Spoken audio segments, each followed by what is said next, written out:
আয়াত এবং হাদিসকে সামনে রেখে আমার আজকের টপিক আলোচ্য বিষয় পরিবর্তন।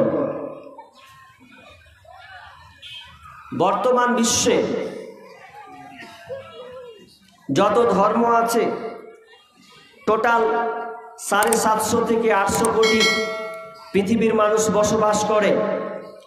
তার মধ্যে তার থেকে বেছে নিতে গেলে একমাত্র একটি দিন বা ধর্ম রয়েছে, যেই ধর্ম আজকে লাঞ্ছিত, পদদলিত, অপমানিত, অপদস্থ ইত্যাদি। কারণ এর মূল একটা কারণ আপনাকে বলে রাখি, সেটা হচ্ছে পরিবর্তন না হওয়ার কারণে। বক্তব্য আপনাকে ধৈর্য থাকাই লাগবে। শুরুতে আপনি ভাবিয়ে না যে একদম ঢেল ছুঁড়ে মেরে দিল, না, আপনি ধীর স্থিরভাবে বসুন। বিষয়টা খুব অত্যন্ত জরুরি এবং কঠিন একটি বিষয়। কেন? আমরা সেই মুহূর্তে পড়ে রয়েছি, যে মুহূর্তটা একটা বিপজ্জনক অবস্থা, যে মুসলিমরা আজকে নির্যাতিত হচ্ছে। তার মূল কারণ আমরা আল্লাহ থেকে দূরে সরে গেছি। তবে বিষয়টা হেডলাইনটা থাকবে পরিবর্তন, অর্থাৎ আমরা এমন একটা জায়গায় চলে গেছি, দুনিয়াতে সমস্ত কিছু, দুনিয়ার ব্যাপারে গাড়ি বলেন, বাড়ি বলেন, জায়গা বলেন, শহর, মার্কেট, গ্রাম, সমস্ত কিছুকে আমরা উন্নত করে দিয়েছি, কিন্তু আমাদের বডিকে, আমাদের এই দেহকে আল্লাহর দিকে ফিরাই দিতে পারি নাই, বরং আমরা নাস্তিকতার জীবনে বসবাস করছি। এটাই তো প্রমাণ করে। যদি তা না হতো তাহলে আজকে এত সুন্দর একটা মাহফিল, এত সুন্দর একটা আয়োজন করা হয়েছে, আর এই আয়োজনের মাঝে দেখবো অনেক যুবকেরা রাস্তায় ঘুরছে, মেয়ে আছে বলে লুচ্চামি পরিচয় দিয়ে আজকে তারা রাস্তাঘাটে ঘুরছে, যা বলার কথা নয়। মুসলিম জাতি মার খাবে না তো আর কে খাবে? এই যুবকদের যা অবদান ছিল, এই অবদান থেকে তারা অনেক দূরে সরে গেছে। তাদের দায়িত্ব কর্তব্য কি ছিল, এ থেকে তারা অনেক দূরে সরে গেছে। তাই আজকে বর্তমানে আমাদের উপরে নির্যাতন। এখন এক অপরকে আঙুল তুলছি, ভাই এ আমরা মার কেন খাচ্ছি? তো বলছে মার খাওয়ার কি জানিস না? এই যে রাজনীতি, এটা একটা বানাওয়াট মিথ্যা কথা। রাজনীতির কারণে মুসলমান মার খায় নাই, বরং আমরা নিজেরা রাজনীতিকে দুই রকম মুখী করে দিয়েছি বলে আমাদের এই কাণ্ড। আপনি কাকে দোষ দিচ্ছেন? আপনি বিজেপিকে দোষ দিবেন, তৃণমূলকে দোষ দিবেন, আরএসএসকে দোষ দিবেন, আরএসপিকে দোষ দিবেন, যত দল আছে নির্দল পার্টিকে আপনি দোষ দিবেন। এখন তো দোষই দিবেন, কারণ আপনি তৃণমূলের লোক। তো যে তৃণমূলের পার্টি করে সে বলে যে না, এটা বিজেপির চাল, এটা বিজেপিরা করেছে। তবে একটা কথা বলে রাখি, আমরা কারা, এজন্য কারা দায়ী, এ রোগটা কিন্তু আমাদেরকে আগে বের করা লাগবেই।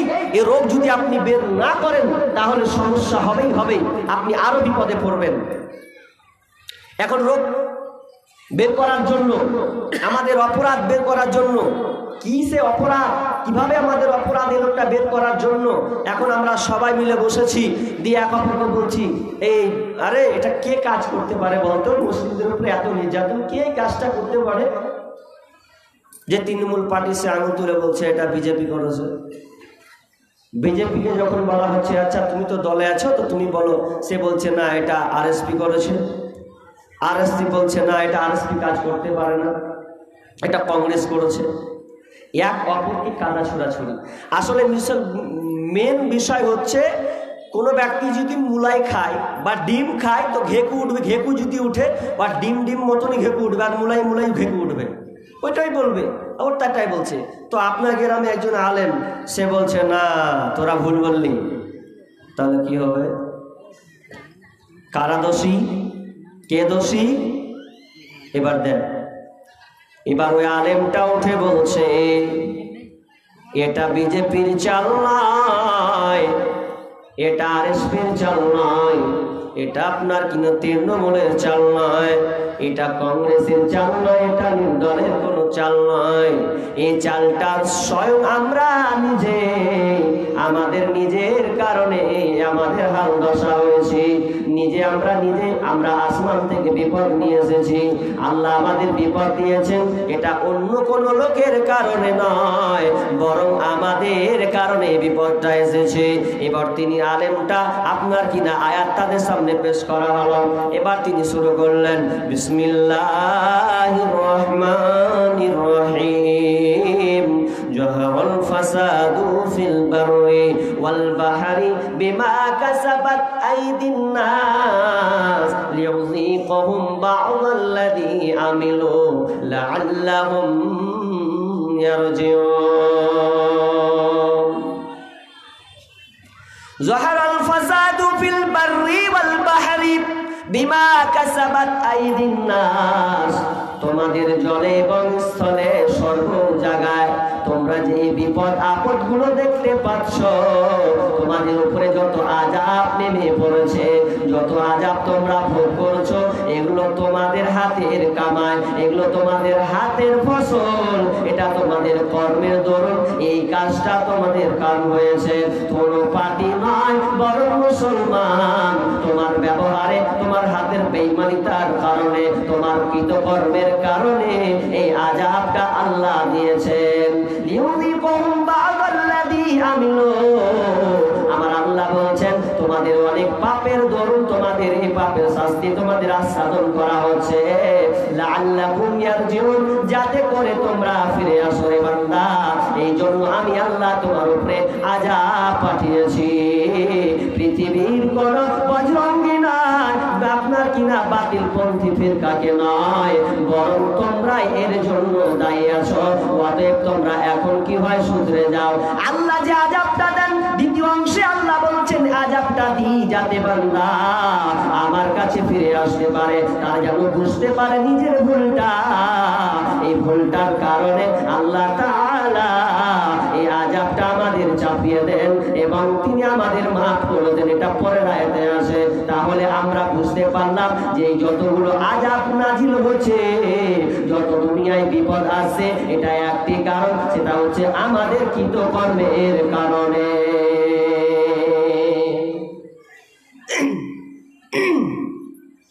আমাদের কৃতকর্মের কারণে এই পৃথিবীতে এই আযাবগুলো আসছে। কিন্তু আমরা এ নিয়ে আমাদের ভ্রুক্ষেপ নয়, খালি আঙুল তুলছি, ইনশাআল্লাহ শেষ করে দিলে, মানে এমন করে আঙুল তুলছে। ওয়ার জিন্দেগানি, ওয়ার শরীরে দেখে না যে আমি কতটুকু ভুল করে রেখেছি, এটা সে কেয়ার করলো না, এটা সে নিজেকে বিবেচনা করলো না। তা আল্লাহ বলছেন আযাব চাপিয়ে দেবো, আযাব চাপিয়ে দেবো। কেমন আযাব? আপনাকে উদাহরণ দিই, কেন আযাবটা দিচ্ছেন আল্লাহ? আল্লাহ কেন দিচ্ছেন? আল্লাহ বলছেন ওয়ামা আসাবাকুম মিন মুসিবা ফাবিমা কাসাবাত আইদিকুম ওয়া ইয়াফু আন কাসীর। এগুলো তোমাদের কর্মের কারণে এই আযাবগুলো নেমে আসে। এই মুসিবতগুলো তোমাদের কামাইয়ের কারণে, তোমাদের খারাপের কারণে তোমরা আযাবগুলো দেখতে পাচ্ছ। তো কেন আল্লাহ তাআলা এই আযাবের বিনিময়ে, এই ছোট ছোট আযাবের বিনিময়ে আল্লাহ তোমাদের গুনাহকে মাফ করে দেন। দুটা উদাহরণ দিব। নাম্বার 1, একটা লোক বিল্ডিং তৈরি করছে, জানেন বিল্ডিং, ভালো করে শুনবেন, বিল্ডিং তৈরি করছে। তো বিল্ডিং তৈরি করতে গিয়ে এবার 4 তলা 10 তলা তো হয়, মিস্ত্রিরা কাজ করে, বাইরে তো খুব করে। তো লেবার ওপরে আছে, ইঞ্জিনিয়ার ওপরে, ইঞ্জিনিয়ার বসে আছে, বুঝতে পারলেন তো। আর নিচে মিস্ত্রিরা কাজ করছে, অনেকে ঢালাই মানে মশলা মাখাচ্ছে, ওই মেশিনে মাখাতে ওই 5 তলা থেকে মিস্ত্রি ডাকছে, ওই ইঞ্জিনিয়ার নিচ থেকে মিস্ত্রিকে ডাকছে, বলছেন এ ভাই এই ওপরে তাকাতো এইদিকে। তো ওপরেও তাকাই না, ওপরে তাকাচ্ছে না। তখন একটা কি করেছে, পকেট থেকে 500 টাকার নোট বের করে ও যে নিচে বসে আছে ও 5 তলা থেকে সমান সমান ফেলছে, একদম মুঠোই করে ফেলে দিল। ফেলে দেওয়ার পর যে মিস্ত্রিটাকে ডাকছে ও খালি তাকাচ্ছে, 500 টাকা পড়লো, কোথা থেকে পড়লো রে বাবা? ওপরে কিন্তু আর টাকায় না, ওই এরকম করছে যে কার 500 টাকা। দেখবেন মানুষ যখন 500 টাকাটা পড়ে পায় কেমন করে, চারদিকের লোক খুঁজাখুঁজি করে, খুঁজাখুঁজি করার 5 টাকা করে সরাসরি ভাগান করে দেবে দেওয়ার পর দেখে তোলার সময় কেউ জানে না, দেখে তোলার সময় জানে কেউ না দেখে। তো ওরকম করতে করতে করতে ৫ মিনিট ভাঙা করে পকেটে ভরলো। তো ওপরে বালা ইঞ্জিনিয়ার ফেলেছে, মিস্ত্রি পকেটে ভরেছে, আর তাকায় না, স্তব্ধ থেকে গেল। হাঁক মারছে, শুনে না, আবার বলছে তাহলে আবার 500 টাকা নোট ফেলা যাক। 500 টাকা নোট আবার ফেলছে, আবার যদি ফেলছে তো ফের ওই দিকে তাকাচ্ছে, ওপর দিকে কিন্তু তাকাচ্ছে না। তা আবার ওই 500 টাকাটা কেউ যে নাই, কার 500 টাকা রে, 500 টাকা আবার সে পকেটে ভরে নিলে। এভাবে করে একবার দুবার হয়ে গেছে।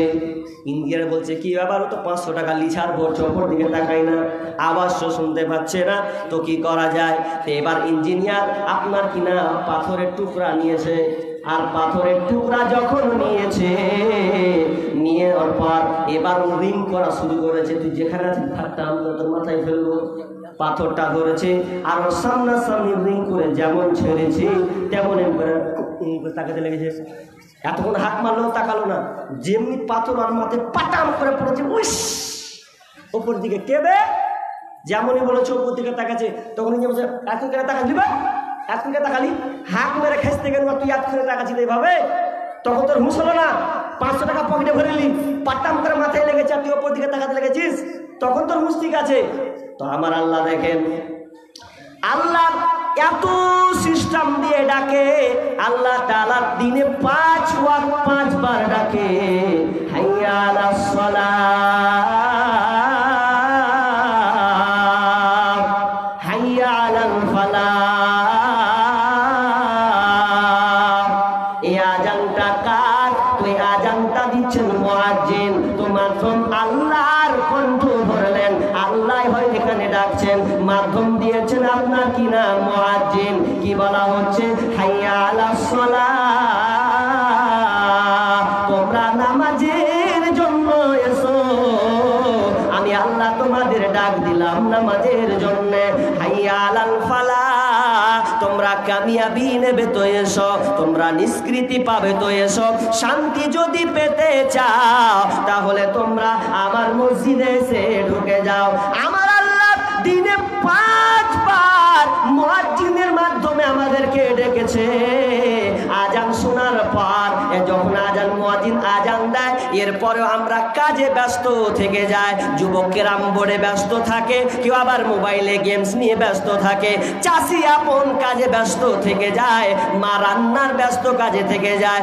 অথচ আজান পড়েছে, এই আজানটা শুনে তার আল্লাহর ইবাদত করতে হবে, নামাজ পড়তে হবে, এই গুরুত্বটা তার নাই। তো আমার আল্লাহ বলছেন, শুনেলে রে, যেদিন তোদেরকে বিজেপি মারবে আর কিনা তো নির্দল যত দল শত্রু তোদেরকে আক্রমণ করবে, সেদিন আমি আল্লাহ দর্শকের ভূমিকা পালন করব। সেদিন আমি শুধু আসমান থেকে দেখব রে, তোকে কে মারলো, কে কাটলো, আর কে তোকে লাঞ্ছিত করলো। আমি আল্লাহ সেদিন দর্শকের ভূমিকা করে আমি তোর দিকে তাকাবো। সেদিন আমি কোনো রিয়াকশন তোদের উপরে নেব না। আর এই আযাবগুলো যখন আসবে, তোদেরকে যখন মারবে, আজ আর কিনা আপনার করোনা আসবে, আর কিনা আপনার এনআরসি ঢুকে যাবে, যত রকম পাই তারা আপনার কিনা জালেম শাসক করবে।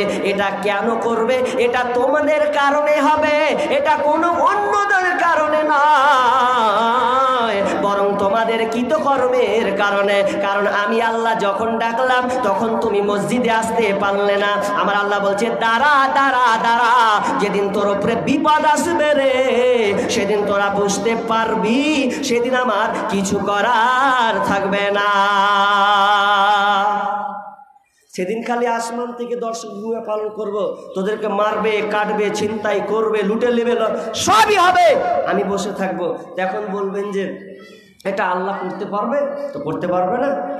এখন প্রশ্ন যে আল্লাহ আযাবগুলো কেন দেন? আযাবগুলো কেন দেন? দুটা অর্থ পেয়েছেন। এক, আল্লাহর আপনার গুনাহকে মাফ করে দেয়।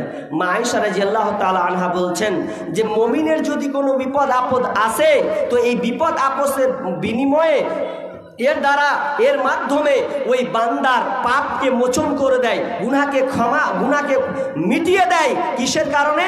যখন বান্দা ছোটখাটো পাপ করে আর যখন বিপদগুলো আসে, ওগুলো বিপদের মাধ্যমে কেটে যায়। কিন্তু আফসোস, আফসোস, আমরা আল্লাহকে দোষ ধরি, আল্লাহ কি দেখে না? আল্লাহ কি এটা করতে পারবে না?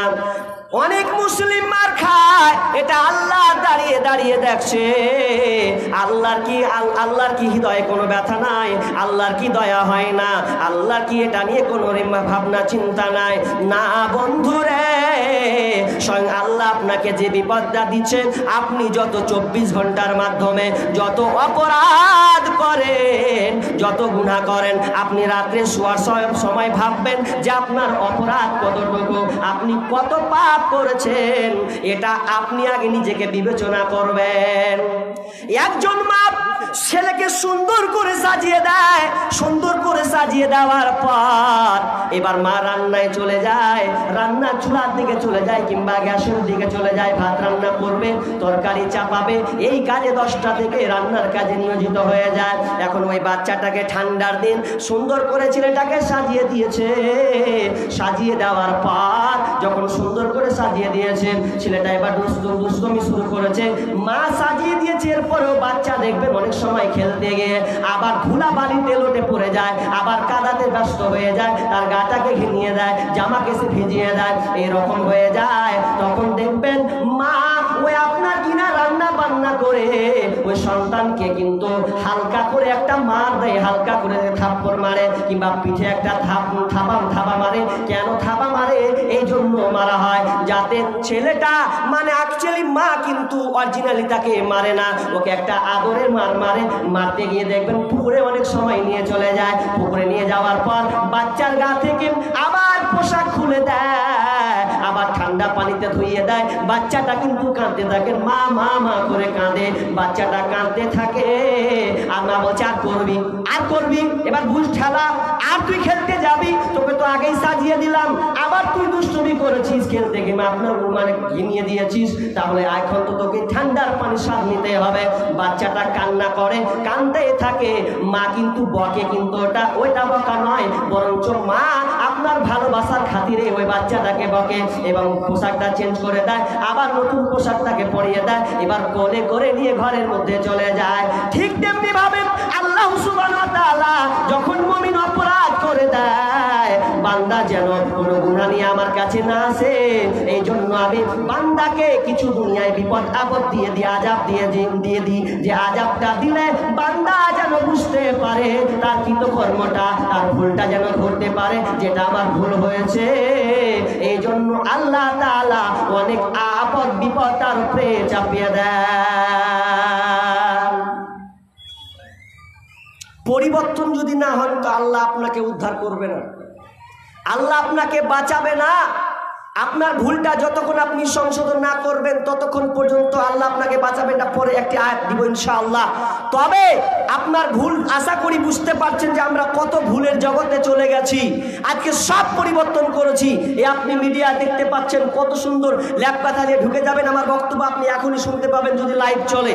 লাইভ যদি চলে, আপনি কত উন্নত বাড়ি আপনি উন্নত করেছেন, গাড়িকে আপনি সুন্দর কত মডেলের গাড়ি তৈরি করেছেন, কিন্তু আপনার জিন্দেগানিতে ভুল। আসলে প্রকৃত মানুষ পাওয়া খুব মুশকিল হয়ে গেছে, প্রকৃত মানুষ আজকে পাওয়া যাচ্ছে না। প্রকৃত মানুষ কই? মনে হচ্ছে আমার চোখ, হাত, কান, নাক এগুলো আছে, তাহলে এটা যদি আপনার থাকে তাহলে খ্যাপার সঙ্গে আপনার তারতম্য কি আছে? খ্যাপাও যে আপনিও তা, আপনার কাজ আপনি ভুলে যাচ্ছেন। আল্লাহকে বিবেক চেতনা দেয়নি, কিন্তু আপনাকে আল্লাহ বিবেক চেতনা দিয়েছে। মানুষের অভাব, ইট পাথরের শহর জুড়ে মাটির কোনো মানুষ নাই, কোথায় গেলে পাবো বলো কাদা মাটির মানুষ ভাই। ইট পাথরের শহর জুড়ে মাটির কোনো মানুষ নাই, কোথায় গেলে পাবো বলো কাদা মাটির মানুষ ভাই, কোথায় গেলে পাবো বলো কাদা মাটির মানুষ ভাই। ইট পাথরের শহর জুড়ে মাটির কোনো মানুষ নাই, কোথায় গেলে পাবো বলো কাদা মাটির মানুষ ভাই। আকাশ চুম্বি দালান কোঠা এই শহরে ভরা, মানুষগুলি হৃদয় যেন পাথর দিয়ে গড়া, হায় রে পাথর দিয়ে গড়া। আকাশ চুম্বি দালান কোঠা এই শহরে ভরা, মানুষ মানুষগুলির হৃদয় যেন পাথর দিয়ে গড়া, হায় রে পাথর দিয়ে গড়া। মাটির মানুষ হইয়া জানো, মাটির মানুষ হইয়া জানো, মাটির ছিটা নাই। কোথায় গেলে পাবো বলো কাদা মাটির মানুষ ভাই, কোথায় গেলে পাবো বলো কাদা মাটির মানুষ ভাই। ইট পাথরের শহর জুড়ে মাটির কোনো মানুষ নাই, কোথায় গেলে পাবো বলো কাদা মাটির মানুষ ভাই, কোথায় গেলে পাবো বলো কাদা মাটির মানুষ ভাই। ইট পাথরের দালান গুলি এমন করে গাথা, মানুষগুলির মনটা যেন মিলে গেছে সেথা, হায় রে মিলে গেছে সেথা। ইট পাথরের দালান গুলি যেমন করে গাথা, মানুষগুলির মনটা যেন মিলে গেছে সেথা, হায় রে মিলে গেছে সেথা। মাটির মানুষ হইয়া জানো, মাটির মানুষ হইয়া জানো, মাটির ছিটা নাই। কোথায় গেলে পাবো বলো কাদা মাটির মানুষ ভাই, কোথায় গেলে পাবো বলো কাদা মাটির মানুষ ভাই। ইট পাথরের শহর জুড়ে, ইট পাথরের শহর জুড়ে মাটির কোনো মানুষ নাই, কোথায় গেলে পাবো বলো কাদা মাটির মানুষ ভাই, কোথায় গেলে পাবো বলো কাদা মাটির মানুষ ভাই। প্রকৃত মানুষ পাওয়া যায় না, হাত আছে, পা আছে, চোখ আছে, কান আছে, কিন্তু আমাদের পরিবর্তনটা এমন দিকে চলে গেছে। দিন দিন ডাকাতের সংখ্যা, দিন দিন চোরের সংখ্যা, দিন দিন ছিনতাই হচ্ছে, মানুষ নিষ্কৃতি পাচ্ছে না। ডাক্তার বর্তমানে তৈরি হচ্ছে, এই ডাক্তারগুলো আপনার কিনা কসাই ডাক্তার তৈরি হচ্ছে, তারা মানুষের গরিবের রক্ত চুষে তারা ইনকাম করছে, আর তারা বাড়ি দালান কোঠা তৈরি করছে। আসলে প্রকৃত মানুষ নাই। তা আমার আল্লাহ বলছে এটা পরিবর্তন হবে তো তোমরা, কিন্তু তোমরা পরিবর্তন হয়েছ, আমরা পরিবর্তন হয়েছে দুনিয়াবী ক্ষেত্রে। এত পরিবর্তন সব কিছু করতে পারছে, কিন্তু মনুষ্যত্বের অভাব পড়েছে, মানুষের অভাব পড়েছে। এটা একটু ঘোষণা করবেন তো চলে যাচ্ছে। হাজী ওবায়দুর রহমান, হাজী ওবায়দুর রহমান রেন্টু ডাক নাম, তিনি দিয়েছেন 10,000 ইট। লিল্লাহে তাকবীর। ভাই আওয়াজ দিলে কি পয়সা লাগে? লাগে পয়সা? যদি লাগে তো বলিয়েন না, যদি পয়সা না লাগে তো একটু তাকবীরটা দিতে সমস্যা কোথায়? আমি আবারও বলছি লিল্লাহে তাকবীর। মাশাআল্লাহ, আগে থেকে লোকটা আছে, ওই লোকটি মনে হয় প্যারালাইসিসের রোগী হয়ে গেছে। যাই হোক 10,000 টাকা দিয়েছেন। আল্লাহুম্মা ইট 10,000 ইট। আল্লাহুম্মা সাল্লি আলাই, আল্লাহুম্মা বারিক আলাই। আল্লাহ তুমি তার ভাইকে দানকে কবুল করে নাও। কি হলো আবার এখন? এখানে এখন আলোচনা তো করে চলি না, এগুলো পরে বলছি ভাই, এগুলো পরে বলছি। আরে বলবো তো, বক্তব্যটা আমাকে সেটি করতে দেবেন, ঠিক আছে? কি বলছিলাম? প্রকৃত মানুষের অভাব, আমাদের পরিবর্তন নাই, মানুষই তো নাই, আমরা অমানুষে পরিণত হয়েছি।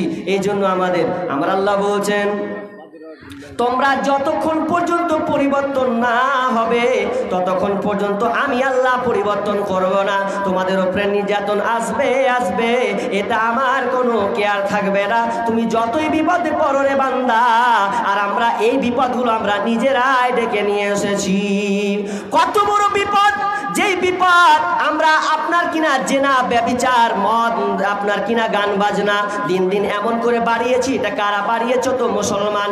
আজকাল বর্তমানে বিয়ে যদি হয় তো বিয়ে হতে গেলে যদি ওর বাড়িতে ডিজে না বাজে তো তার বিয়েটা মানায় না। এই কুসংস্কার, এই হিন্দুদের আপনার কিনা আবিষ্কার, আপনার ইহুদির বাচ্চাদের আবিষ্কারগুলো আমরা মুসলমানের বাচ্চা আমাদের ঘরে ঢুকিয়েছি। অথচ বিশ্বনবী বলছেন খবরদার তোমরা গান বাজনা বাজাবে না। গান বাজনা এত খারাপ, বিশ্বনবী অন্য হাদিসে বলেছেন যারা গান শুনে এবং গান বাজায় তাদের জানাজা পড়া পর্যন্ত চলবে না।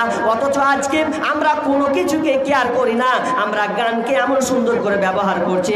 সকাল সন্ধ্যা থেকে নিয়ে 24 ঘন্টার মধ্যে কানে ইয়ারফোন লাগে, আমরা গানে মত্ত হারা হয়েছি। আল্লাহর ইবাদত থেকে ভুলে গেছি, আল্লাহর ইবাদত থেকে আমরা বহু দূরে সরে গেছি। এই সরে যাওয়ার কারণে আজকে আমাদের বিপদ। আপনাকে গণিত বান বলছেন, বানিয়ে বলছি জি না। আপনি কি কি বিপদ নিয়ে এসেছেন আর আল্লাহ কি কি বিপদ চাপিয়ে দিয়েছেন এটা আপনি গণেন দেখি। গণেন, আপনাকে আমি গনিয়ে দিচ্ছি, এখনই গণাবো আপনাকে। 2টা হাদিস বলবো, তাহলে আপনি বুঝতে পারবেন যে আমরা আসলেই এই বিপদগুলো আমরাই ডেকে নিয়ে এসেছি। ডেকে আনি নাই, ডেকে এনেছি। কেমন ডেকে এনেছি? একটা বানী ইসরায়েলদের ঘটনা বলি। বানী ইসরায়েলদের ঘটনা, বানী ইসরায়েলের ঘটনা, নবী মুসা আলাইহিস সালামের সময় দুর্ভিক্ষ নেমেছে, মহা দুর্ভিক্ষ, বৃষ্টি নাই, অনাবৃষ্টি, পানি হচ্ছে না, খাবার নাই, ছটফট করছে মানুষ, খাবার ত্রাহি ত্রাহি করছে, এমনকি পশু পাখিরাও ত্রাহি ত্রাহি করছে। তো এই জন্য কিছু ওই কম তারা বলছে, বানী ইসরায়েল কম, তারা নবী মুসাকে বলছেন, হে নবী মুসা, আপনি আমাদের জন্য দোয়া করে দেন না, আমরা খুব বিপদে পড়েছি, খুব বিপদে পড়েছি, খুব অসহায়, খাবারের খুব অভাব। তো তিনি মুসা আলাইহিস সালাম চলে গেলেন, একটা উঁচুর পাহাড়ে উঠে তিনি দোয়া শুরু করে দিলেন। সবাই দর্শক সেখানে, 1,000 লক্ষ লক্ষ মানুষ সেখানে জমায়েত করে দিল, আজকে দোয়া হবে, বৃষ্টি হবে, খাবার পাবো, এই নিয়ে সবাই একত্রিত হলো। কিন্তু যখন দোয়া করছেন, আল্লাহ, হে আল্লাহ, তুমি আমাদের দিকে তাকাও, কোনো বৃষ্টি হয় না, বৃষ্টি না হওয়ার কারণে ফসল ফলে না, আপনার কিনা খাবার পাওয়া যায় না, মানুষ অনাহারে দিন দিনে মরছে রে মাবুদ, দয়া করে তুমি আমাদেরকে বৃষ্টি দাও। বৃষ্টি যদি না দাও তাহলে আমাদের কোনো গাছ উৎপন্ন হবে না, আর গাছ না হলে কোনো খাবার আমরা বের করতে পারবো না, এই জন্য দয়া করে তুমি আমাদেরকে বৃষ্টি দাও। এই দোয়া করছেন, দোয়া করতে করতে করতে আল্লাহ গায়েবী একটা খবর দিয়ে দেন, নবী মুসা রে, তোমার দোয়া কবুল হবে না। কেন? এই জন্য তোমার দোয়া কবুল হবে না, তোমার এই জনগণের মাধ্যমে এমন একটা লোক আছে, যেই লোকটা আমার 40 বছর ধরে ইবাদত করে নাই, 40 বছর ধরে আমাকে ডাকে নাই, আমার উপাসনা সে করে না, এই জন্য আমি এই দোয়া কবুল করতে পারবো না যতক্ষণ পর্যন্ত লোকটা এই মাজলিস থেকে, এই আপনার কিনা এই জনগণের কাছ থেকে বের না হয়ে যাবে, ততক্ষণ পর্যন্ত আমার আসমান থেকে বৃষ্টি আসবে না। কি হলো রে? একটা লোকের কারণে আল্লাহ বৃষ্টি দেয় না, সবাই চাইছে কিন্তু কাজ হচ্ছে না। তো এবার বলছে কি করবো রে? তাহলে তো লোকটাকে বের করতে হবে, নাহলে তো কাজ কবুল করবি না আল্লাহ। তো এবার নবী মুসা বলছে, কে আছিস বাড়া? কে ভুল কাজ করে রেখেছিস? আল্লাহকে ডাকিস না, আল্লাহকে নাফরমান, আল্লাহ নাফরমান ডাকে আছিস, যে তোর কারণে আজকে আসমান থেকে বৃষ্টি হয় না, বেরা এখান থেকে, এলান করছে। আর যে লোকটা অপরাধ করেছে সে লোকটা কিন্তু এবার বলছে, সর্বনাশ, এবার যদি আমি বেরিয়ে যাই তো লোকটা আমাকে চিনে ফেলবে যে এই 40 বছর ধরে আল্লাহকে ইবাদত করে, আল্লাহকে ডাকে নাই, তাহলে আমার কারণে বৃষ্টি হয় নাই, তো মানুষ তো আমার দেখবার রাগ করবে, ফেটে পড়বে, তো কি করা যায়? এবার লোকটা শুরু করে, মাবুদ রে, আমি হতভাগা, এই লক্ষ লক্ষ জনতার মধ্যে আমি আছি, আমি বুঝতে পারছি আল্লাহ তুমি আমার কারণে আজকে বৃষ্টিটা তুমি দাও না, আমার অপরাধ বুঝতে পারছি। তবে মাবুদ রে, যদি আমি এই মজলিস থেকে বেরিয়ে যাই তাহলে তো মানুষ আমাকে চিনে ফেলবে যে এর কারণে বৃষ্টি হয় না, এই বেঈমানের কারণে আল্লাহ তাআলা বৃষ্টি দেয় না, খাবার পায় না। তো কি করা যায়? মাবুদ, আমি আমার ভুল বুঝতে পেরেছি, আমার এই ভুল তুমি আমাকে ক্ষমা করে দাও। তুমি হচ্ছেন রব্বুল আলামিন, তুমি হচ্ছেন দয়াবান মেহেরবান, তুমি গফুর গাফফার, তুমি ক্ষমা করনেওয়ালা, অতএব তুমি পারো ক্ষমা করতে, তুমি আমাকে অপমান করিও না, আমার পাপটাকে তুমি ঢেকে দাও, তুমি আমাকে মাফ করে দাও। যেমনই বলেছেন দুয়াটা, লোকটা কোন মনে মনে বলছে আল্লাহকে, আল্লাহ আমার অপরাধ হয়েছে, ভুল হয়েছে, আমার এই পাপের দরুন আজকে বৃষ্টি হয় না, মানুষ অনাহারে মরছে, ছোট বাচ্চারা খাবার খেতে পায় না, পশু পক্ষী পর্যন্ত আহার করছে। তাহলে আল্লাহ তুমি আমাকে ক্ষমা করে দাও, তুমি আমাকে অপমান করো না। আর যেমনই লোকটা আপনার মনে মনে আল্লাহর কাছে মাগফিরাত করছে, ক্ষমা চাইতে লেগেছে, তওবা ইস্তেগফার করতে শুরু করেছে, তেমনি আল্লাহ সুবহানাহু ওয়া তাআলা বৃষ্টি বর্ষণ শুরু করে দিয়েছেন। নবী মুসা আশ্চর্য হয়ে গেলেন, আহারে, একটু আগেই বললেন বৃষ্টি হবে না ওই ব্যক্তির জন্য, তা আবার দেখছি বৃষ্টি শুরু হয়ে গেল, লোকটা কি বেরিয়ে গেল? তো না, লোক তো বের হলো, এটাও তো পাওয়া গেল না। তো এবার আমার আল্লাহ বলছেন, মুসা রে, যে লোকটা এখানে আছে ওর জন্য আবার বৃষ্টি হয়েছে, যে লোকটার জন্য বৃষ্টি বন্ধ ছিল ওই লোকটার জন্য আবার বৃষ্টি হয়েছে, ওই লোকটা আমার কাছে মাগফিরাত, ক্ষমা চেয়েছে, আমার কাছে তওবা ইস্তিগফার করেছে, তার ভুলটা সে নিজে বুঝতে পেরেছে, অতএব ভুল স্বীকার করেছে, আমি আল্লাহ বান্দাকে মাফ করে দিলাম, এরপরে আমি বৃষ্টি বর্ষণ করে দিলাম। এবার নবী মুসা বলছেন, আল্লাহ ওই ব্যক্তিটাকে কি দেখতে পাওয়া যাবে না? একটু ওই বান্দাটাকে যদি আমাকে দেখাতেন তাহলে আমি উপকৃত হতাম। আমার আল্লাহ বলছেন, না, দেখতে পাবে না। আমি আল্লাহ ওর পাপটাকে গোপনে রেখে দিলাম, স্বয়ং আল্লাহর বান্দার উপরে আপনার কিনা ডিসচার্জ থেকে গেল, তোমার আর দেখার কোনো সুযোগ নাই। তার মানে এখানে বুঝতে পারলাম, আপনি যতক্ষণ পর্যন্ত পরিবর্তন না হবেন ততক্ষণ পর্যন্ত আল্লাহ আপনার উপরে বিপদ চাপাতেই থাকবে, চাপাতেই থাকবে। আপনি আল্লাহকে ডেকেও আপনার কোনো লাভ হবে না। এত বিপদ আসছে, তো বিপদ যদি আসছে তো মসজিদ ঢুকবে কি? যে কিছুদিন কয়েক বছর আগে এনআরসি নিয়ে খুব তুলপার হলো, এত তুলপার হলো যে খাতার নাম ঠিক না চেনা কি রে, একজন তো কান্দতে লেগে যাবে, আমার নাম তো সারা কি হয়ে গেল, আরে ক্যাম্পে ঢুকিয়ে দেবে আমাকে। তো মূর্খ লোক বুঝে না কাজ কি হবে আমার, কি হবে আমার। আরে আল্লাহ তোমাকে একটা পরীক্ষা করছেন, ঢুকা উচিত ছিল মসজিদে। জোহর, আসর, মাগরিব ফুল হয়ে যাওয়ার কথা ছিল, কিন্তু জোহরের সময় ওই আপনার জিরক্সের দোকানে লাইন লেগে আছে যে আমাকে ক্যাম্পে ঢুকতে হবে। অথচ আল্লাহ বলছে তুই ক্যাম্পে ঢুকবি মানে এটা কার কারবার জানিস, দেখতে পাস না? তুই নিজের সংশোধন কর, ভুলটাকে বুঝ। কেন আমি আল্লাহ এই রাশিটা দিলাম, কিন্তু আমরা বুঝতে পারি না। কাগজ কলম ঠিক করতে আছি, মরার পরে কাগজ কলমটা যে ঠিক করতে হবে, আপনি প্রকৃত মুসলিম কিনা এটা আপনার ঠিক করতে হবে। এ নিয়ে আপনার কোনো মাথা ব্যথা নেই। কেন বিপদগুলো আসছে?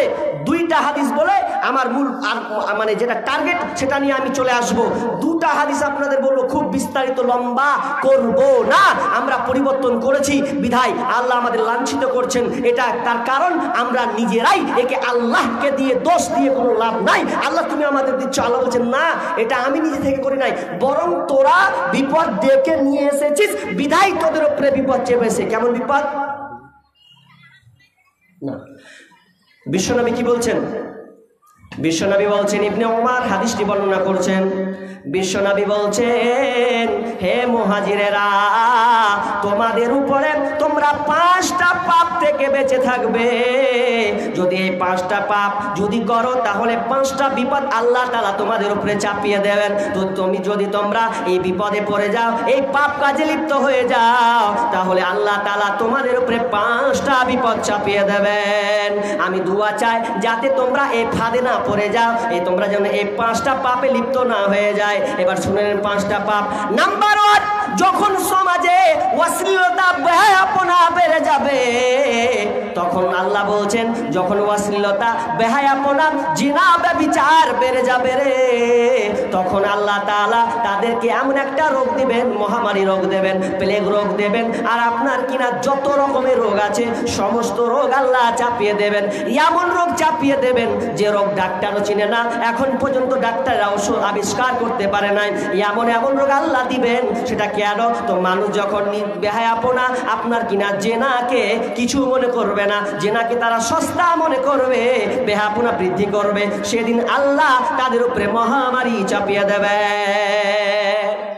বেহায়াপনা বাড়ছে না কমেছে ভাই? জি কথা বলবেন। জেনা বাড়ছে না কমছে? বাড়ছে। এমন বারণ বাড়ছে, ঘর পর্যন্ত ঢুকেছে, মাঠ ঘাট রাস্তা কোনো জায়গায় ফাঁকা নাই। বিশ্বনবী বলছেন, এ তাহারাজুনা তাহারুজুল হিমারে, গাধা যেমন গাভীর সাথে মিলে লজ্জা বুঝে না, ষাঁড় যেমন গাভীর সাথে জেনা করে লজ্জা বুঝবে না, তো মানুষ খোলা মাঠে জেনা করবে, লজ্জা বুঝবে না। কত নিবেন? আপনি এই 34 সড়ক এই বাদশাহী রোড দিয়ে আপনি যান, তো রাত যেতে দেখবেন জায়গা জায়গা ও একটা ছেলে আর একটা মেয়ে উড়ু রাঙের মোটরসাইকেল দাঁড় করে দিয়ে রাঙের উপরে রাঙে আছে। আর সবচাইতে জঘন্য জায়গা হচ্ছে পার্ক। পার্ক নয়? আবার শিক্ষিত যারা স্কুলের মাস্টার কি বলছেন জানেন? বলছে এটা শিক্ষা সফর। কি শিখাবি তুই? শিক্ষা সফর না জেনা সফর? ওটা বলছে আবার শিক্ষা সফর। কি আছে ওখানে? অ্যাকচুয়ালি পার্কটা হচ্ছে লুচ্চাদের জন্য, ভালো মানুষের জন্য পার্ক নয়। এটা আমি বলে দিলাম। পার্ক কোনোদিন ভালো মানুষের জন্য হতে পারে না। আপনি যাবেন, যদি আমার বাপ আমার সাইডে থাকে, কোনো বোন আমার নিজের বোন যদি থাকে, মা থাকে, আপনি লজ্জায় মরে যাবেন সেই দৃশ্য দেখে। এত নোংরা কাজ হয় ওখানে। ওগুলা কে? ওগুলো আপনারই ছেলে, আপনারই মেয়ে। বেহায়াপনা দিন দিন বাড়ছে, এমন বাড়ছে যে আজকে করোনা হয়েছে, তো করোনার সময় মানুষ ভয়ে থরথর করে ঘরে ঢুকে গেল, আর একে ছয় না, টাচ করে না। এমন টাচ তো করে না। দেখবেন যেখানে সমুদ্র সৈকতে মেয়েরা ন্যাংটা হয়ে শুয়ে থাকে না, ছোট্ট ছোট্ট কাপড় পরে দিয়ে একদম আরাম, মাথায় টুপি দিয়ে করে সুন্দর করে কি হাওয়ার বাতাস খাচ্ছেও। আর যেদিন করোনা চলে আসে ওই কটাকে দেখবেন ওরা ওই পোশাকে ছিল না, কি করেছিল তারা? মুখকে ঢেকে দিয়ে একবারে মাথায় রুমাল আর মুখকে ঢেকে দিয়ে এমন ভাবে চলছে আর গিজা দিয়ে গেছে ও মন্ত্র শুরু করে দিলে, মানে এখন বাঁচতে হবে ওকে, এত বিপদ শুরু হয়েছে। ও মন্ত্র পড়ছে ওদের যে আল্লাহ কে আছো তুমি বাঁচাও, আর উপায় নাই, এ করোনা এমন করে ধরছে। আবার যে কাইসে শুরু হয়েছে, আল্লাহ বলছেন মহামারী চাপিয়ে দেব, সেদিন বুঝবি। কেন? প্রথম নম্বর আমাদের দোষ, আমরা ব্যভিচার বাড়িয়ে দিয়েছি সমাজে। কেমন ব্যভিচার বাড়িয়ে দিয়েছি? এত ব্যভিচার বাড়িয়ে দিয়েছি যে আজকাল মা বোন গর্ভবতী হয়ে যাচ্ছে। এবিসি নিউজ বলছে প্রত্যেক বছরে 5 লক্ষ শিশুকে হত্যা করা হয়। প্রত্যেক বছর এবিসি নিউজ বলছে, আপনি সার্চ করুন, গুগল সার্চ করুন, প্রত্যেক বছরে 5 লক্ষ ছোট্ট ছোট্ট বাচ্চাকে হত্যা করা হয়। কেন? সে বিয়ের আগে পরপুরুষের সঙ্গে জেনা করে বন্ধু বানিয়ে লুচ্চার সঙ্গে দৈহিক সম্পর্কে লুটে গিয়ে সে পেটে বাচ্চা করে দিয়েছে। এখন কি করবে? উপায় নাই, বিয়ে তো করি নাই, বিয়ের আগে বাচ্চা হয়ে গেছে। এই জন্য বোনটি আমার কি করছেন? বেহায়াপনা দিবস নামে চলছে বেঈমানি, হীরার চেয়ে দামি জিনিস হারায় অনেক নারী। দুষ্টু ছেলের মিষ্টি কথায় পরে নারী ফাঁদে, সব হারিয়ে বোনটি আমার বসে বসে কাঁদে।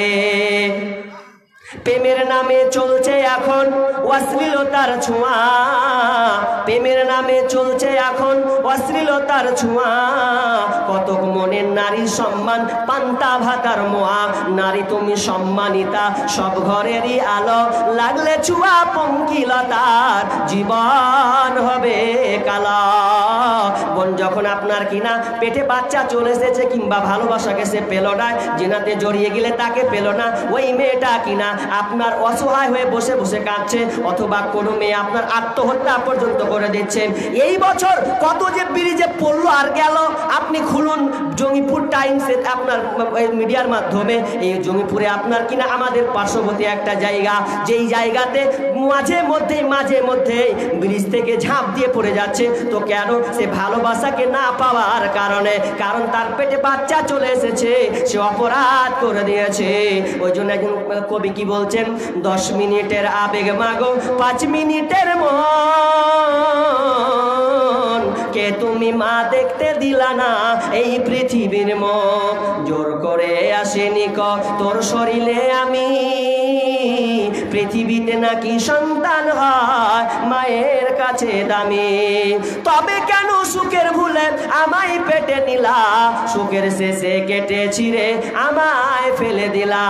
একদিন তুমি আমার কাছে আসবে ঠিকই মাগো, কি বলবে আল্লাহর কাছে জমা করে রাখো। আমি তো বেঁচে গেছি, বেঁচে গেল মান, নইলে লোকে বলতো মরে অবৈধ সন্তান। একটু অবৈধ সুখ পেতে মা আমায় পেটে নিলে, কলঙ্কের ভয়ে তুমি আমায় ছুঁড়ে ফেলে দিলে।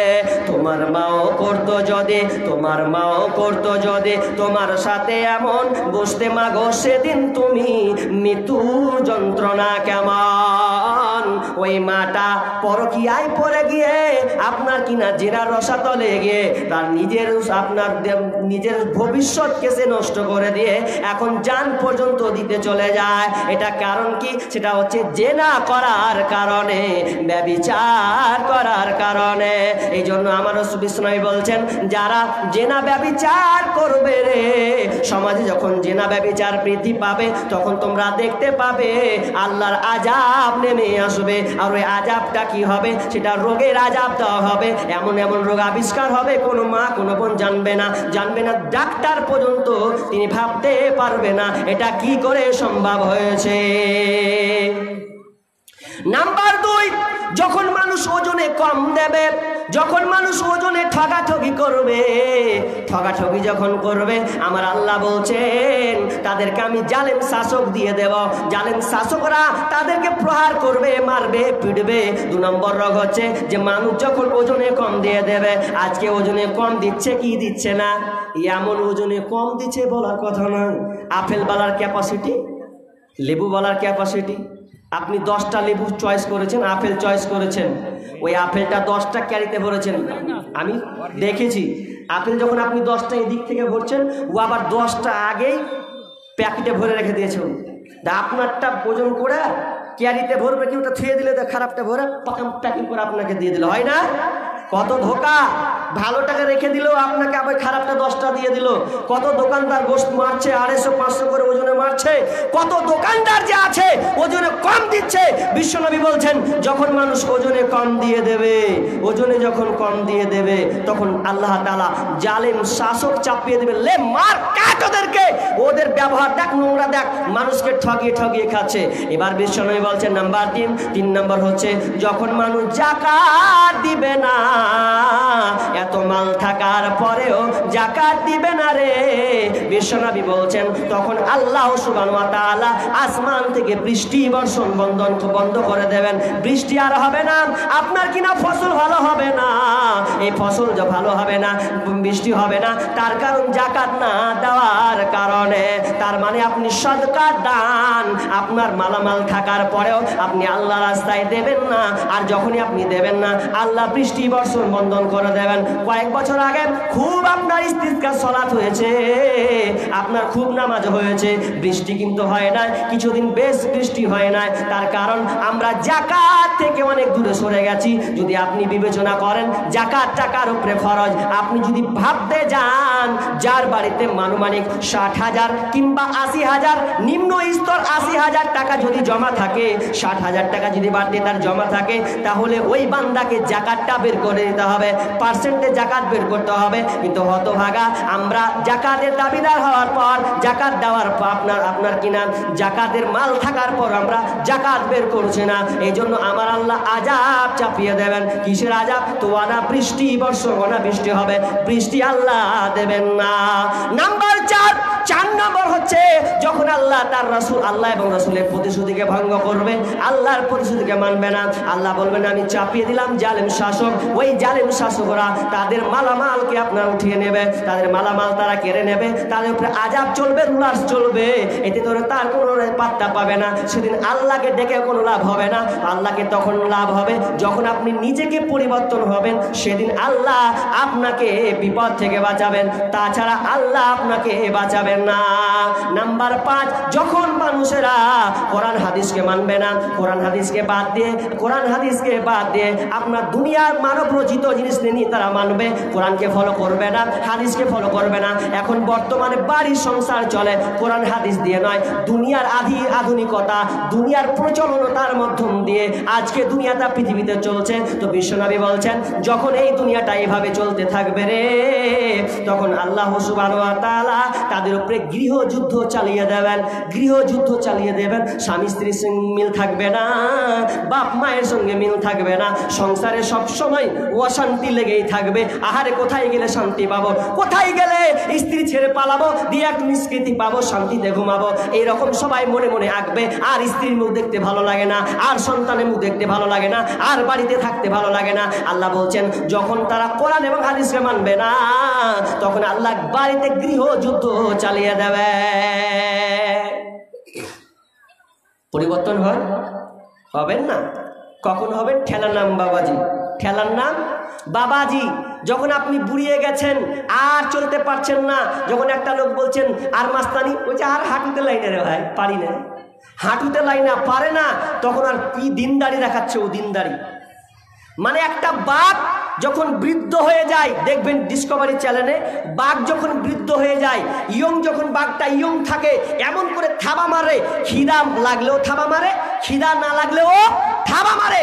কিন্তু একটা বয়স্ক একদম বয়স হয়ে গেছে একটা বাঘের, সিংহের, তখন দেখবেন ওই বাঘ কিন্তু থাবা মারে না, যখন খিদা লাগে তখনই মারে, আর তাছাড়া সে শান্তশিষ্ট হয়ে বসে থাকে। তো আমাদের ওই নেচারটা, ওই বৈশিষ্ট্যটা আমাদের মধ্যে এসেছে কি, যে যুবককালে খুব বেঈমানি আর লম্পটি আর রাহাজানি আর খুন খারাপি, আর বুড়িয়ে যখন যেছে তখন আল্লাহ মানে আর ঠিক মতো হাতে উঠে না, রুকুও যায় না, সেজদাও হয় না, করে করছে। তা আমরা যখন বলছি যে একটু ভালো করে করেন, তোরা হাতি কালে বকছি রে, ঠিক মতো পড়তে পারেন, তাই বকছি লাগে পড়তে দে। এতদিন কি করছিল? লাফাঙ্গিরি করে বেড়াছিল, হুঁশ হয়নি। ইবাদত যুবক বয়সে যে ডাকতে হবে এটা তোমার ধ্যান ধারণা। আর তুমি এখন পারো না, প্যারালাইসিস হয়ে গেছো, দিয়ে এমন এমন করে বালসির তলে মাথা দিয়ে আল্লাহ আল্লাহ করছো।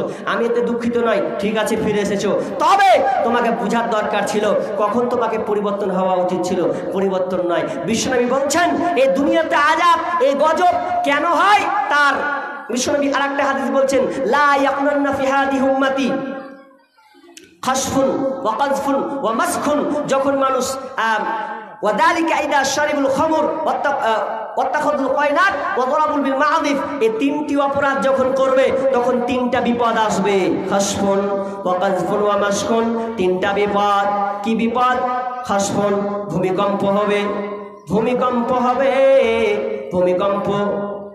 আমরা ব্যাখ্যা ভুল বুঝেছি, ভূমিকম্প খালি মাটি কম্পলে না, মাটিও আস্তে আস্তে ধসে যাবে, মাটিও আস্তে আস্তে ধসে যাবে। আমার গবেষণা বলছে, গবেষণাটা ভালো করে শুনবেন তারপরে গালি দিবেন।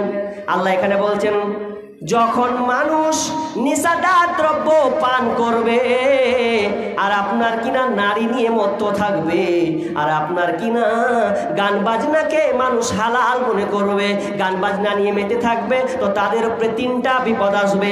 নাম্বার 1, তাদের উপরে ভূমিকম্প হবে, দম জমি ধসে যাবে। এবার আপনি বলছেন ভূমিকম্প কোথায় হলো? ভূমিকম্প হয় না? আপনাকে চ্যালেঞ্জ করছি, চলেন আপনি এই এখনই শামসেরগঞ্জ থানা থেকে শুরু করেন, নদীর আপনার বাঁধন, যে আপনার নদীর যে বাঁধগুলো ভেঙে ভেঙে যাচ্ছে, কেটে যাচ্ছে, এটা কিসের কারণে? আমার বাড়ি কিন্তু এখন হয়তো ময়সাল চলে গেছে, আমার বাড়িটা কিন্তু ওই প্রতাপগঞ্জ, যেখানে ওইখানে আমাদের বাড়ি ছিল আমরা যখন ছোট ছিলাম। ওই আপনার কিনা হাঁটতে লেগেছে 8 ঘন্টা, 1 ঘন্টা, এরপরে নদী। অথচ এখন এই আপনার শুরুতে আপনার রাস্তা ঘিরে ফেলছে, রাস্তাকে কেটে দেওয়া হয়েছে। তো কেন হয়েছে? আমার গবেষণা বলছি, আমি নিজের চোখেই দেখেছি, আমি নিজের চোখেই দেখেছি সেখানে কি হয়। আমি দেখেছি নিজের ডাইরেক্ট, সেখানে নারীদেরকে নিয়ে নাচা হতো, মদ্য করা হতো, ওখানে মদ পান করা হতো, ড্যান্স আপনার নাচ হতো, ডিজে বাজতো, এমনভাবে বাজতো এত খারাপ লাগতো। তো আমার আল্লাহ বিষ্ণবী বলছেন যখন বান্দারা, পৃথিবীর মানুষ যখন আপনার কিনা জেনাকে হালাল মনে করবে, আপনার কিনা মদকে হালাল মনে করবে, আপনার গানকে কিছু মনে করবে না, নারীদেরকে নিয়ে নাচবে, তো তিনটা বিপদ। একটা বিপদ ভূমিধস হবে, ভূমি ধসে যাবে। তো আপনি দেখতে পাচ্ছেন এই কারণে ভূমিধস হচ্ছে। এখন বলে প্রাকৃতিক কারণ, এটা হচ্ছে বাঁধিনি, তাই তো এতদিন কি করে থাকলো? এতদিন থাকলো কিভাবে? কতদিন 1 ঘন্টা হেঁটে হেঁটে গোসল করে এসেছি, এখন সে আর দেখতে পাওয়া যায় না। পুরোকে কাটতে কাটতে কাটতে রাস্তা পর্যন্ত কেটে দিয়েছে। মানুষকে দেখে আশ্চর্য লাগছে, কারো বাড়ি নাই, তার ঘর নাই, নিরাশায় হয়ে পড়ে আছে। তার কারণ হচ্ছে আজকে আমরা জেনাকে হালাল মনে করছি, আজকে আমরা নেশাদার দ্রব্যকে হালাল মনে করছি, বিধায় আমাদের উপরে এই আযাবগুলো এসেছে, ভূমি ধস হচ্ছে। কেন? ওই জায়গাতে নারী নেচেছে, ওই জায়গাতে মদ পান করা হয়েছে, ওই জায়গাতে গান বাজনা বেঁচেছে। এই জন্য আমাদের এই দশা। আমরা আজকে বুঝতে পারি না কি হবে আমাদের, কি হবে। হে ভাবুক ভেবে দেখো, বসে নিরালায়, গজব কেন রে দুনিয়ায়, শান্তি কেন নাই রে দুনিয়ায়। হে ভাবুক ভেবে দেখো, বসে নিরালায়, গজব কেন রে দুনিয়ায়, শান্তি কেন নাই রে দুনিয়ায়। খাঁটি ধার্মিক নাই তো দেশে, মুসলিম চলে কাফের বেশে, খাঁটি ধার্মিক নাই তো দেশে, মুসলিম চলে কাফের বেশে। কথাবার্তা ব্যবহারে বেদিন বোঝা যায়, গজব কেন রে দুনিয়ায়, শান্তি কেন নাই রে দুনিয়ায়। নামাজে রোজার ধার ধারে না, সত্য কথা কেউ বলে না, নামাজে রোজার ধার ধারে না, সত্য কথা কেউ বলে না, মিথ্যা আর চুগলখড়ি করিয়া বেড়ায়, গজব কেন রে দুনিয়ায়, শান্তি কেন নাই রে দুনিয়ায়। হে ভাবুক ভেবে দেখো, বসে নিরালায়, গজব কেন রে দুনিয়ায়। হে ভাবুক ভেবে দেখো, বসে নিরালায়, গজব কেন রে দুনিয়ায়। চেয়ারম্যানিয়ার মেম্বার মেম্বরে, তাও নিল কত কোনারে চেয়ারম্যান আর মেম্বরে, তাও নিল কত কোনারে বেহায়া বেশরম নারী চলে বেপরদায়। গজব কেন রে দুনিয়ায়, শান্তি কেন নাই রে দুনিয়ায়। মাথায় কাপড় দেয় না নারী, পিঠে বুকে দেয় না শাড়ি, মাথায় কাপড় দেয় না নারী, পিঠে বুকে দেয় না শাড়ি। বেহায়া বেশরম নারী চলে বেপরদায়। গজব কেন রে দুনিয়ায়, শান্তি কেন নাই রে দুনিয়ায়। হে ভাবুক ভেবে দেখো বসে নিরালায়। গজব কেন রে দুনিয়ায়, শান্তি কেন নাই রে দুনিয়ায়। নিউ মার্কেটে আর গাউসিয়াতে যাচ্ছে নারী সতে সতে, নিউ মার্কেটে আর গাউসিয়াতে যাচ্ছে নারী সতে সতে। নারীর জ্বালায় পুরুষের চলা বড় দায়। গজব কেন রে দুনিয়ায়, শান্তি কেন নাই রে দুনিয়ায়। হে ভাবুক ভেবে দেখো বসে নিরালায়। গজব কেন রে দুনিয়ায়। জালেম অত্যাচারে যত জমির আল কাটে শত, জালেম অত্যাচারে যত জমির আল কাটে শত। অন্যের জমি ছোট করে নিজেরটা বাড়ায়। গজব কেন রে দুনিয়ায়, শান্তি কেন নাই রে দুনিয়ায়। হে ভাবুক ভেবে দেখো বসে নিরালায়। গজব কেন রে দুনিয়ায়, শান্তি কেন নাই নাই রে দুনিয়ায়। তাহলে আজাব, এগুলো আজাব আসার কারণ আমাদের কারণে। নাম্বার 2, বিশ্বনবী বলছেন যখন আপনার কিনা গান বাজনা বেড়ে যাবে, যখন গান বাজনা বাড়বে রে, তখন তাদের উপরে আজাব, আসমান থেকে আজাব আসবে। আসমান থেকে আজাব তাদেরকে ঘিরে ধরবে, সেদিন তারা বাঁচার উপায় পাবে না। বিশ্বনবী বলছেন যখন মানুষ নারীদেরকে নিয়ে নাচবে, মত্ত হয়ে যাবে, সেদিন তাদের আকার আকৃতি পরিবর্তন হয়ে যাবে, আকার আকৃতি পরিবর্তন হয়ে যাবে। মানুষ বানর শুকরের মতন হয়ে যাবে। সেদিন তারা নিজেকে ভাববে না যে আমি মানুষ না পশু, সে বিবেচনা করবে না যে আমি একটা মানুষ পৃথিবীতে এসেছি, এটা নিয়ে সে তাওয়াক্কা করবে না। নিজের মন মতন আওয়ারা করে জীবন যাপন করবে। গান বাজনা, নেশাদার দ্রব্য, এগুলো সব আপনি ওপেন দেখতে পাচ্ছেন, এগুলো আপনি সব ওপেন দেখতে পাচ্ছেন। তো ওপেন যে আপনি দেখছেন তার কারণটা হচ্ছে আপনাদের এই আজাব হওয়ার কারণে। এবার আল্লাহ তাআলা বলছেন মানুষ এত চলে যাবে যে আল্লাহ এবং তার রাসূল আল্লাহর পথে জিহাদকে ভুলে যাবে। ভুলে নাই? কত ভুলেছি আমরা, কত আমরা ভুলেছি। অথচ আল্লাহ বলছেন ইন কানা আবাউকুম আবনাউকুম ওয়া ইখওয়ানুকুম ওয়া আজওয়াজুকুম ওয়া আশীরাতুকুম ওয়া আমওয়ালুকুম আজওয়াজুকুম ওয়াসিরাতুকুম বিসমিল্লাহির রহমানির রহিম। ইন কানা আবাউকুম ওয়া আবনাউকুম ওয়া ইখওয়ানুকুম ওয়া আজওয়াজুকুম ওয়া আশীরাতুকুম ওয়া আমওয়ালুন ইকতারাফতুমুহা ওয়া তিজারাতুন তাখশাউনা কাসাদাহা ওয়া মাসাকিনু তারযাউনাহা আহাব্বা ইলাইকুম মিনাল্লাহি ওয়া রাসূলিহি ওয়া জিহাদিন ফি সাবিলিহি ফাতারাব্বাসু হাত্তা ইয়াতিয়াল্লাহু বিআমরি ওয়াল্লাহু লা ইয়াহদিল কওমাল ফাসিকিন। আল্লাহ সুবহানাহু ওয়া তাআলা এই সূরা তাওবার মধ্যে 8টা জিনিসের মহব্বতের একদিকে রেখেছেন আর 3টা মহব্বতের একদিকে রেখেছেন। এই ব্যাখ্যা করা আমার আজকে সময় নাই, তবে আপনাকে একটা সামান্য উদাহরণ দিয়ে আমি আপনাদেরকে বুঝিয়ে দেব। 8টার মহব্বত বেশি না 3টার মহব্বতের বেশি? উদাহরণটা আপনি নেন, আপনার ছেলে কিংবা আপনার মেয়ের বিয়ে হবে। এই বিয়ে হওয়ার জন্য আপনি যত রকমের আইটেম তৈরি করেছেন, আর আজকের বর্তমানের বিয়েটা এমনভাবে তৈরি হয়েছে এটা মুসলমানের বিয়ে নয়, এটা মুসলমানের বিয়ে হতে পারে না। 8টা মহব্বত ঠিকই আছে। কেমন? উদাহরণ এক্সাম্পল, আপনার বাড়িতে বিয়েতে সবাইকে আপনি নিমন্ত্রণ দিয়েছেন, শালি থেকে শুরু করে দুলাভাই থেকে শুরু করে আপনার চাচা থেকে শুরু করে নিয়ে শ্বশুর শাশুড়ি থেকে আপনার যত পরিচিত আছে, আপনার বোনের বিয়ে কি আপনার মেয়ের বিয়ে, এর জন্য আপনি সবাইকে দাওয়াত দিয়েছেন। আর একজন তো বেয়াদব শালির বিয়ে, তো ও আপনার 5-7 দিন আগে চলে এসেছে। শালির বিয়ে বলে কথা, 5-7 দিন আগে আউট চলে এসেছে, ও খিদমত করবে, কি করবি তুই? বসে বসে আরাম পায়ে তুলে খাবে, কাজ করবে, চলে এসেছে। তো এবার প্ল্যান করেছে ও কি, যে আজকে কি করব, ডিজে বাজাবো, ডিজে। শালির বিয়ে রে, ডিজে না বাজালে হয়? আর আজকালকার শালি প্রবাদ বাক্য হয়ে গেছে, শালি অর্ধেক ঘরওয়ালি নাকি, মানে প্রবাদ বাক্য। আর আজকে শ্বশুর শাশুড়ি তো ছেড়ে দিয়েছে, যদি বলছে মা মাঝি তো কি হলো, যে রহিমাকে নিয়ে যাবো, নিয়ে যাবে, যারা শুনতে যা যা, আর কোনো খবর নেই। এত বড় একটা 16 বছরের বেটি ছেলে বলছে যা, তো দুলা ভাইয়ের সঙ্গে ঘুরাই গে বাইকে। কোথায়? বাইকে।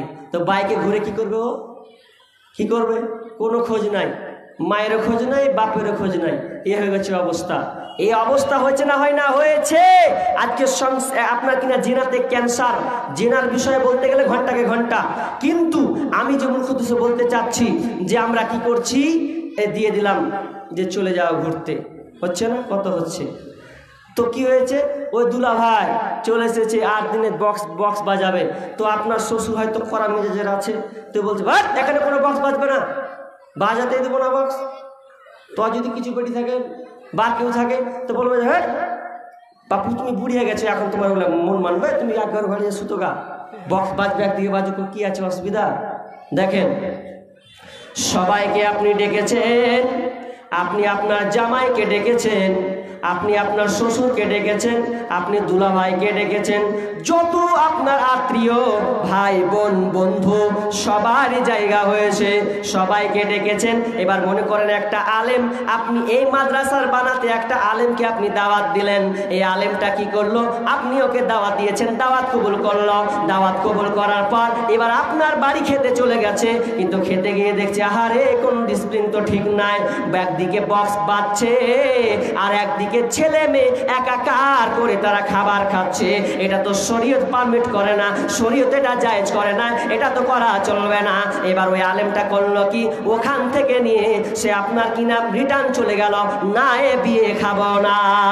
আপনি পৃথিবীর সবাইকে বন্ধুকে দাওয়াত দিয়েছেন, সে দাওয়াত পেলো খেলো, আপনি ভাইকে দিয়েছেন দাওয়াত পেলো খেলো, বোনকে দিয়েছেন দাওয়াত পেলো খেলো, আপনার ভাইকে দিয়েছেন দাওয়াত পেলো সে খেলো, সবাই আপন আপন দাওয়াত খেয়েছে, কিন্তু আলেমটাই খায় না। তার মানে ওখানে আল্লাহর জায়গা হয় নাই, 8 জনের জায়গা হয়েছে, 3 জনের জায়গা আপনি দেন নাই, তার মানে আল্লাহর জায়গা হয় নাই। মানে আল্লাহওয়ালা একটা লোক আপনার দাওয়াত খেতে গেছে, আপনি একদিকে বক্স বাজিয়েছেন, আপনার কিনা বেহাপনা আপনি শুরু করেছেন। ও আলেমটা বলছে না খাওয়া যাবে না, রসুলের জায়গা নাই। মানে ওই রসুল, এই আলেমটা বলতে চাচ্ছে যে আমি আজকে খেতে এসেছি, এর কোনো রসুলের তরিকা নাই, এর কোনো নিয়ম কানুন ভালো নাই, মনে হচ্ছে হিন্দু খ্রিস্টানদের বিবাহ হচ্ছে, এই জন্য ওই আলেমটা উঠে চলে গেল।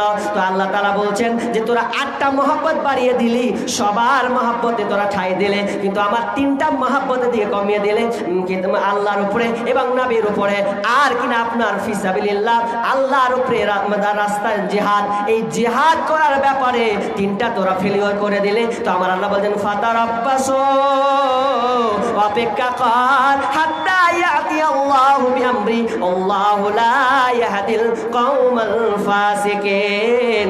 সেদিন তোরা বুঝতে পারবে আল্লাহ সেদিন ফাসিক কমকে হেদায়েত দান করবে না। যেদিন তোরা বুঝতে পারবে ফাতারাব্বাসু, দ্বারা আল্লাহর নির্দেশ না আসা পর্যন্ত তোদের উপরে যখন রুলার চলবে, মার চলবে, তোদের উপরে যখন লাঞ্ছিত হবে, পদদলিত হবে, সেদিন আল্লাহকে ডেকে কোনো লাভ হবে না। কারণ তোরা 8টা জায়গায় প্রাধান্য দিয়েছিস, কিন্তু আমার জায়গা হলো না, আমার নবীর জায়গা হলো না, আল্লাহর জিহাদের জায়গা হলো না। এই জন্য আমি তোদেরকে দুনিয়ায় আযাবটা দিয়ে দেব, সেদিন কেনেও তোরা নিরাপত্তা পাবি না। না, কখন পরিবর্তন হবেন? পরিবর্তন এমন হয়েছি, সব কিছু পরিবর্তন করে দিয়েছি, কিন্তু আমরা পরিবর্তন যতক্ষণ না হবেন, নিজের সংশোধন না করবেন, আল্লাহ তাআলা কোনো কমের অবস্থা পরিবর্তন করবেন না যতক্ষণ তারা নিজের অবস্থাকে পরিবর্তন না করবে। হ্যাঁ চলে যাচ্ছি, আমি খুব ধ্যান দিয়ে আছি, ঢোকা ঘড়িও দেখছি, তৃতীয় যাচ্ছি। তো কি বলছিলাম, পরিবর্তন হন। পরিবর্তন কোথায় হয়েছি? টাকা, জমি, গাড়ি, ব্যাংক ব্যালেন্স সব কিছু ঠিক আছে, কিন্তু আপনার চরিত্র ঠিক নয়। কেন চরিত্র ঠিক নেই জানেন? আমরা প্রতিদিন প্রোগ্রাম, প্রতিদিন জালসা করি, তো জালসা করার পর জালসা করার পর যদি দেখি যে ভাই এই মাদ্রাসার জালসা, মসজিদের জালসা, আল্লাহর রাস্তায় বসবেন, তো পাছার আবার কুটকুটানি শুরু হয়ে যাবে। যেমনি বলি দান তেমনি আর কটকটি শুরু হয়ে গেল, আর বসা যাবে না। কেন? ওই যে মৌলভী সাহেব মানে ছিনতাই করে নেবে তাই। আচ্ছা, কোনো আলেমকে দেখেছেন যে টাকা ছিনতাই করে নিয়েছে? আর আপনার মার্জি, আপনার মন হলে দিবেন, না হলে না দেবেন, দিলে মন হলে দিবেন, না হলে না দেবেন। আর শেষে আমি একটা খুব গুরুত্বপূর্ণ একটি গাজাল শোনাবো অবশ্যই, তবে দান কেমন দিচ্ছেন এটা দেখবো, তারপরে ছাড়বো, তারপরে গাজাল নেবেন। শেষে একটি উপহার আপনাদের দেব, গাজাল শোনাবো, তবে আপনাদের দানের বহারটা আমি দেখতে চাই। মা বোন বাপজি আপনারা কেমন দান করছেন এই জিনিসটা আপনাদের